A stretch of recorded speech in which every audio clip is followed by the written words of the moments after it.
என்னடா புது துணிலாம் போட்டு இருக்கிறேன்னு பாக்குறீங்களா? தெனாலிராமன் விஜயநகரத்துக்கு கிளம்புறாருல, நானும் அவரு கூட போறேன்.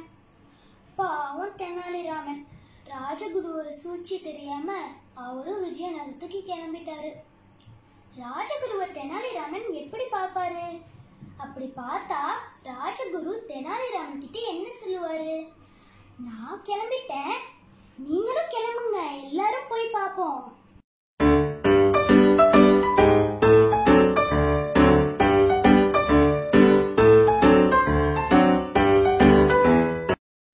தெனாலிராமன் விஜயநகரம் போக முடிவு பண்ணாரு. ஆனா விஜயநகரத்துக்கு போறதுக்கான வழி செலவு பணம் அவர்கிட்ட இல்ல. உடனே அங்கிருந்த மக்கள் எல்லார்கிட்டையும் பணம் கேட்க ஆரம்பிச்சாரு.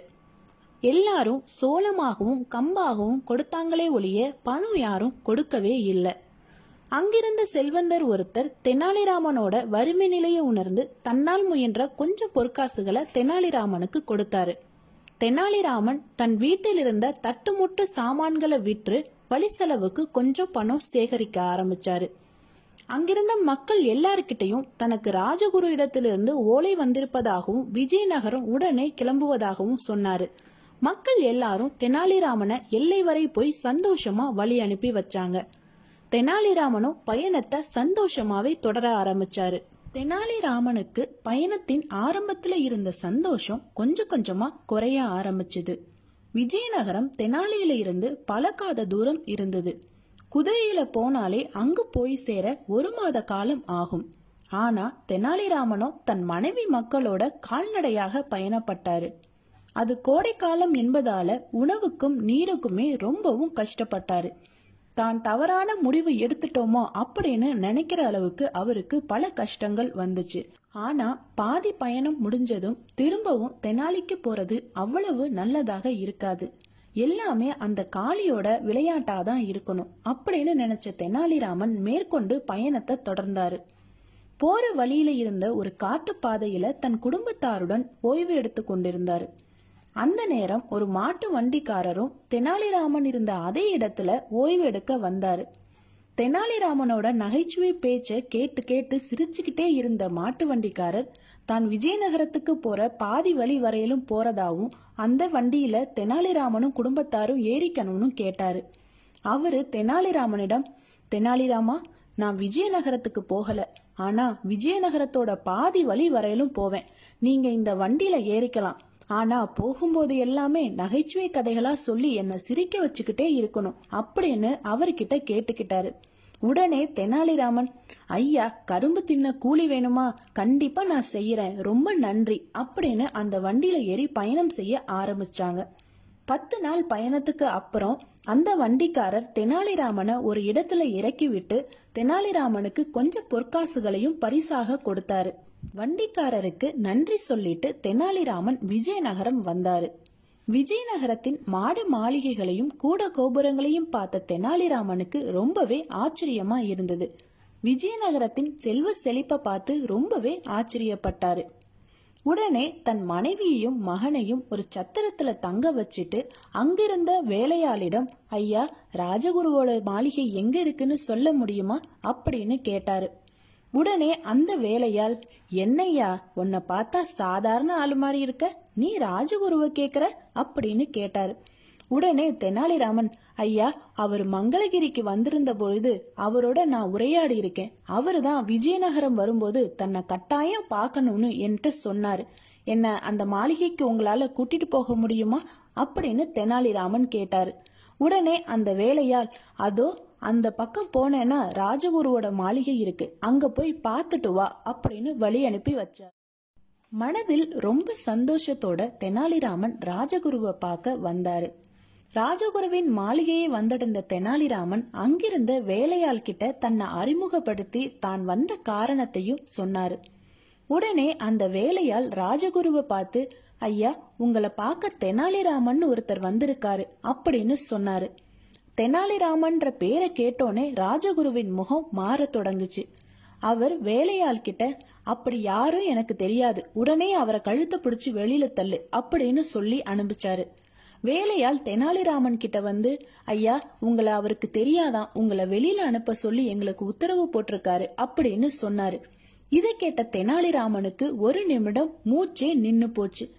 என்ன, ஒரு ராஜகுருவா இருந்துகிட்டு இவர் இப்படி பேசுறாரே, ஏதோ ஒரு வஞ்சக எண்ணத்துலதான் இவர் தன்னை நிராகரிக்கிறாருன்னு தெனாலிராமனுக்கு அப்பொழுதுதான் புரிய ஆரம்பிச்சுச்சு. சேவகர்களையும் மீறி தெனாலிராமன் ராஜகுரு இருந்த இடத்துக்கு போனாரு. அங்க ராஜகுருவை பார்த்து, ஓய் ராஜகுரு, உங்களுக்கு என்ன தெரியாதா?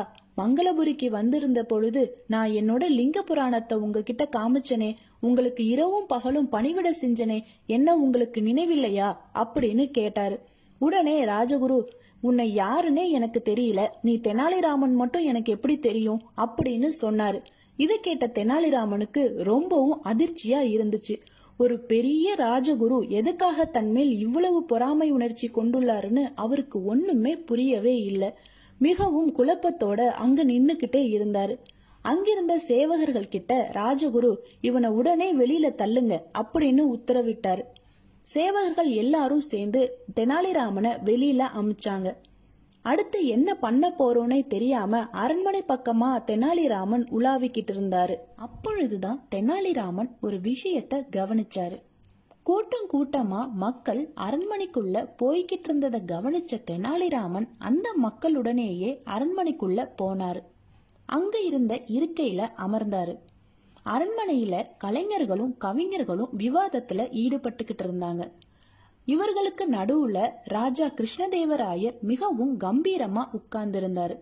அவரை பார்த்த உடனேயே தெனாலிராமன் அவரோட பெருமைகளையும் அருமைகளையும் உணர ஆரம்பிச்சாரு. அப்பொழுது ஒரு கவிஞர் எழுந்து ஒரு விவாதத்தை தொடங்கினாரு. அவர் என்ன சொன்னாருன்னா, இந்த உலகத்துல எல்லாமே மாயைதான், நாம பாக்குறது, கேக்குறது, சுவைக்கிறது எல்லாமே மாயைதான், எதுவுமே உண்மை கிடையாது அப்படின்னு சொன்னாரு. இதை கேட்ட அங்கிருந்த மக்கள் எல்லாரும் ஒரு நிமிடம் ஆச்சரியப்பட்டாங்க. கேக்குறதும் பாக்குறதும் மாயையா இருந்தாலும் சுவைக்கிறது எப்படி மாயையா இருக்க முடியும் அப்படின்னு யோசிச்சாங்க. ஒரு நிமிஷம் மகாராஜாவின் முகம் கூட மாற ஆரம்பிச்சது. அவரு அவையை நோக்கி யாராவது எழுந்து கேள்வி எழுப்புவாங்களா அப்படின்னு பார்த்தாரு.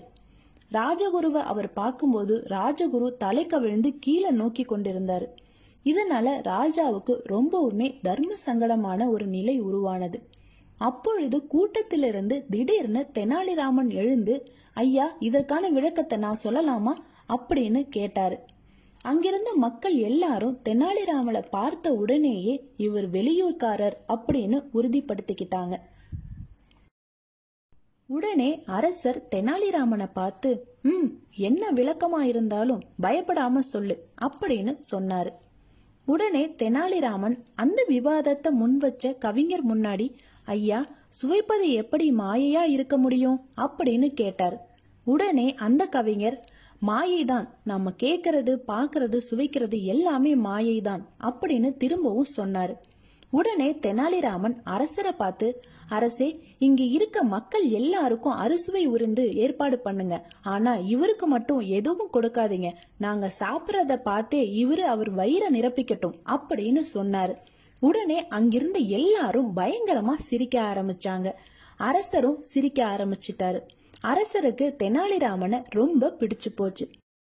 அரசர் தெனாலிராமனை அருகில் அழைத்து தெனாலிராமன் பற்றிய எல்லா விவரங்களையும் கேட்டு தெரிஞ்சுக்கிட்டாரு. இன்றிலிருந்து இந்த ராஜ்யத்தின் விகட கவினி அப்படின்னு சொல்லிட்டு தெனாலிராமனை கட்டி தழுவினாரு.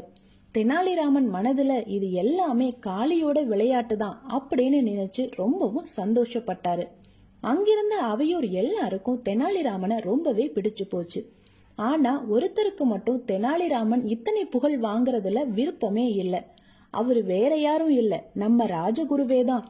எப்படியாவது ராஜாவினிடத்தில் தெனாலிராமனை பற்றிய தவறான எண்ணத்தை வளர்க்கணும்னு அந்த நிமிடமே தன் மனதுக்குள்ள நினைக்க ஆரம்பிச்சிட்டாரு. ஜாலி, ஒரு வழியா தெனாலிராமன் அரண்மனையில விகட கவி ஆயிட்டாரு. இனி அங்க என்னென்னலாம் நடக்க போதோ கேட்கவே ரொம்ப ஆவலா இருக்குல்ல. பொறுத்திருந்து அடுத்த வீடியோல பார்ப்போம். ஹாய் ஃப்ரெண்ட்ஸ், இந்த வீடியோ உங்களுக்கு பிடிச்சிருந்துச்சுன்னா மறக்காம லைக் பண்ணுங்க, ஷேர் பண்ணுங்க, சப்ஸ்கிரைப் பண்ணுங்க. தேங்க்யூ, பாய்.